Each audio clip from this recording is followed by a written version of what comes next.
غادي نجرب معكم هاد المنتوجات اللي خديت مؤخرا قدامكم كاملين ونشوفوا النتيجه ديالها. غادي نجرب معكم هاد الفوندوتا ديال فلورمان سكين ليفتين، واش كيعطي شي تغطيه ولا لا. انا جربته قبل باش نجربه معكم باش تشوفوا النتيجه ديالو.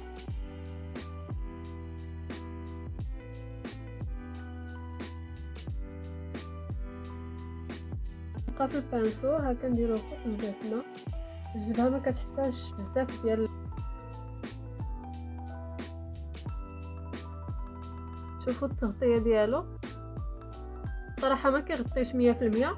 تقدر تستعمل بحال شي باز كيعطيها واحد الجلو للوجه، يعني واحد اللمعه كيعطي لها اللوجه، وفي نفس الوقت كيعطي واحد الرطوبه للوجه ديالنا. ندوزو نشوفوا هذا الكونسيلر كيف داير حتى هو.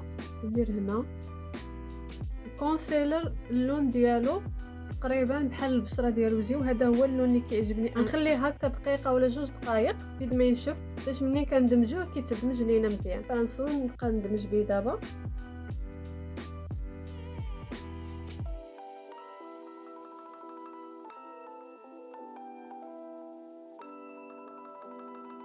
شوفوا معايا التغطيه ديالو صراحه هو زوين، ما بيهش يغطي واحد شويه، ولكن حتى هو ما نعتمدوش عليه، نعتمدوا عليه كمكياج. ودابا غنجرب معكم هذا الكريم بلاش، حتى هو عجبني صراحه، اللون ديالو زوين، كيعجبوني هاد الالوان هذه. شوفوا كيف جا اللون ديالو صراحه ما قويش، كيعطي واحد اللمسه ورديه طبيعيه كيجي في الوجه، وفي نفس الوقت كيعطي واحد الجلو، واحد اللمعه خفيفه للوجه كتبان طبيعيه. دابا غنجربوا هذا الجلوس هذا اللي في نفس الوقت كيدار الفم، وفي نفس الوقت تقدر ديريه حتى الخدود ديالك. شوفوا اللون ديالو، لكم انا كنتسطع على هاد الالوان هذه.